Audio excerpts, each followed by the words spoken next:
Hello my friends and welcome back. Thank you very much for being with me again today. The Russian army is so depleted that it needs to use prisoners, former convicts, to fight their war, according to the Ukrainians. This article comes from Ukrainska Pravda and it's coming from September 19th, 2022. Russia deploys 400 prisoners from Tambov to fight in Ukraine, General Staff report. Think so? Maybe. So Russia has deployed 400 inmates serving time for criminal offenses in the city of Tambov, Russia, to fight in Ukraine in order to reinforce its troops there. Not impossible. General Staff of Armed Forces of Ukraine claimed this at 6 a.m. on the 19th of September. Details. In addition, Afghan War 1979-1989, Veterans Association in Russia's Krasnodar Krai have received an order to raise money in order to buy warm clothes for the region's volunteer battalion. Russian forces carried out 3 missile strikes, 20 airstrikes and more than 90 attacks using multi-launch rocket systems on military and civilian targets across the territory of Ukraine. Over the course of the 18th of September, they conducted 3 additional missile strikes in the early hours of 19th of September. So, Russian attacks damage infrastructure in more than 30 cities, towns and villages, including Mykolaiv, Zaporozhye, Soledar, and about 12 more.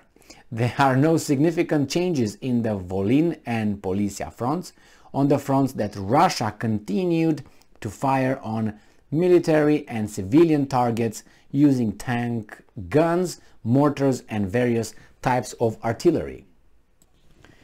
On the Slobozhanchina front area in and around Hoptivka, Huri, Kozochok and 2 more, and it says all this on the Bakhmut front, they did artillery, guns, mortars and various types of artillery. So this is what they did in these fronts. Bakhmut front and the Avdiivka front, in Novopavlinka and Zaporozhye fronts. On the Pivdeny Bukh front, Russian forces fired on Ukrainian position along the entire front along the entire line of contact. In addition, they fired on about 18 towns and villages. Well, Ukrainian forces have successfully repelled Russian attacks near Druha, Vasela Dolnya and Bakhmut. They struck 16 Russian strong points and areas of concentration of Russian military personnel and equipment, 5 Russian anti-aircraft defense systems, 6 command and control posts, a further 3 strong points and areas of concentration of Russian military personnel and equipment, electronic warfare systems, and 3 ammunition storage points. Oh my God, these guys were successful, or what? So, 400 prisoners. So 400 prisoners. How desperate must someone be to put 400 prisoners? I'm not saying anything that those people are not human or anything. Yeah, they can fight, but if you get to this point, that means you either use the least energy that you have. That means you're going to prolong the war. Because, as I said a few times already, I think there's 2 scenarios here. One, either Russia is depleted and cannot gather enough troops to really push the Ukrainians or do whatever they want. That's one. But if they would do this, they will have a lot of casualties because you have to advance forcefully. That's one.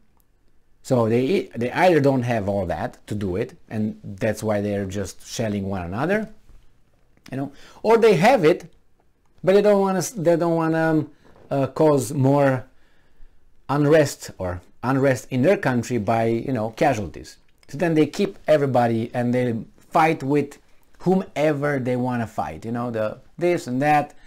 I want to tell you a little story about Vlad the Impaler, who is my favorite king, if you want to know. And he's born in Transylvania, where I'm from, about 30 miles away from my hometown.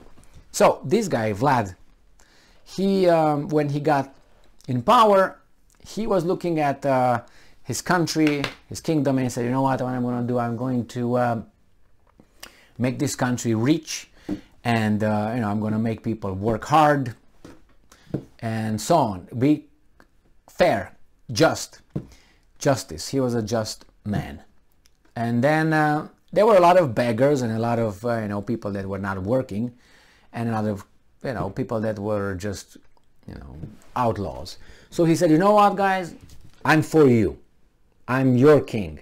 So he just, you know, at those times he just sent people around the kingdom to announce that there's going to be a little feast, a little party. Going to be a little party in a certain location, a certain date, and Vlad will bring over there food and women and alcohol, and all these guys, you know, the beggars, the physical, mental, whatever he considered, and come over there, thieves and all that. So that's how the legend goes. All these guys came over there.